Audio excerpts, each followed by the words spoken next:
Welcome to this explainer. You know, if you've ever quickly calculated a 20% shopping discount in your head, or figured out how much grass seed you need to measure out for a garden, or even just wondered how your smartphone compresses giant videos so fast, well, guess what? You've already used polynomials. Seriously. Today we're taking a completely different angle on math. Think of me as your private tutor sitting right beside you. We're going to bypass all that math anxiety entirely and jump straight into how it actually works in the physical world around us. There will be no surprise quizzes, and we are not going to memorize anything without understanding exactly why it works first. We're simply going to train our eyes to spot the beautiful, practical structures that literally make up the language of math. So sit back, relax, and let's dive right in. Okay, look at the rhythm here. Notice those clean, perfectly spaced diagonal lines just moving smoothly across the space? Now, before we ever even introduce a mathematical formula, it's absolutely crucial to grasp this visual foundation. Think of these lines kind of like the structural steel supports of a building design, or even the rhythmic peaks and valleys of a sound wave playing your favorite song. See, mathematics isn't about chaos, it's actually about finding order. What we do is map these physical, real-world rhythms onto a graph using what we call polynomials. When you recognize these lines, you aren't calculating anything at all yet, you're simply observing a perfectly balanced visual structure. And that peaceful sense of balance? That is exactly what we're going to build on. And wow, this brilliantly illustrates our next core idea. Look at how the pattern predictably builds and repeats, extending right across the space. But you might be wondering, why do we even need formulas to represent this? Well, we don't use formulas to overcomplicate things. Actually, it's the exact opposite. We use them as a brilliant shorthand.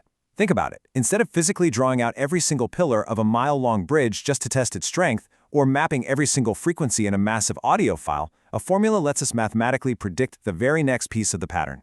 We're just taking simple visual building blocks and translating them into algebraic language. It's a steady, logical process of turning the visual world into text. Right, let's introduce a character you've definitely seen before, the letter X. Now, I know for a lot of students, X has a pretty terrible reputation as this big, scary unknown. But I want you to completely erase that idea from your mind right now. X is not a trap. It's literally just an empty box.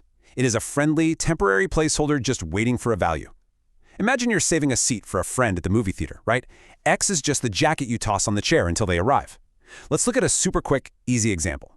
Say a store is having a sale, and X is the unknown original price of a shirt before a 20% discount. The logic is simple. X just holds that spot in our calculation until we actually flip over the price tag and plug the real number in. That's the whole shebang. That's all it does. So let's see how this builds when we bring more than one placeholder into the mix. Say we have an X and another X.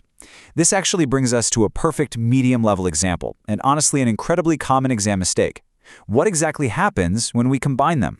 Well, it depends entirely on what we're building.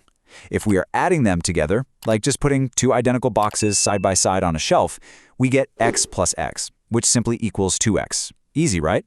But if we are multiplying them, say to find the total area of a square piece of land where both sides are X units long, that gives us X squared. In exams, students mix these two up all the time. Just remember the basic logic here. Adding groups of similar items together while multiplying builds an entirely new dimension, like an area. Now, occasionally, as we build out these structures, you might see other short labels pop up, like an L and a B. And this is highly practical. If you're measuring a rectangular piece of land, you wouldn't just use X for every single side, right? You'd logically use L for length and B for breadth. This brings us to the core concept of having different terms. Just like how a good recipe calls for totally distinct ingredients, apples, flour, sugar, a mathematical pattern uses different labels, coefficients, and constant numbers to keep our ideas neatly organized. They are simply different placeholders, all working together to describe one complete system. So the absolutely crucial point is this. When we gather all these distinct placeholders together, we need an official name for the whole collection, and that is a polynomial. Poly simply means many. It's kind of like a neighborhood of placeholders all living right next to each other. Okay, let's tackle a hard board exam level example right now to see this in action. Imagine a question asks us to identify and simplify the terms in this expression, x plus x squared minus 3. First, identify what is given. We have our linear placeholder x, our squared area x squared, and a constant minus 3. Then, the question asks us to combine them. Now, here is the absolute biggest trap students fall into. They try to add the x and the x squared into one single term. But remember our logic from a minute ago?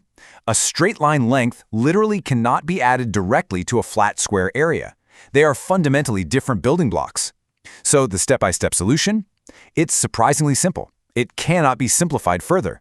They live in the same polynomial neighborhood, but they stay completely separate.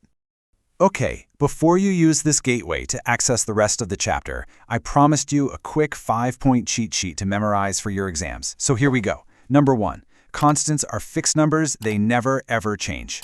Number 2, variables are simply your temporary placeholders. Number 3, exponents actually dictate the physical shape of your pattern. Number 4, you can only add or subtract like terms, lengths with lengths, squares with squares. And number 5, always watch your negative signs, they literally flip the whole pattern upside down. And hey, here is your surprise trick. If you ever get stuck graphing a polynomial on a test, simply plug in 0 for x, boom! It instantly reveals exactly where the line crosses the y-axis, saving you precious minutes of calculation. Well, we've reached the end of our introduction. See, mathematics is absolutely not an obstacle course designed to trip you up. It is literally the language of real-world patterns. We've seen how visual rhythms translate into precise shorthand formulas, we've met our friendly placeholders, and we know that a polynomial is just a diverse collection of these simple parts working together. You already know the alphabet and you understand the basic structures. So I'm going to leave you with this final thought.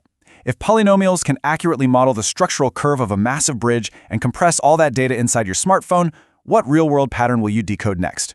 Thank you so much for learning with me today, and I'll catch you in the next explainer.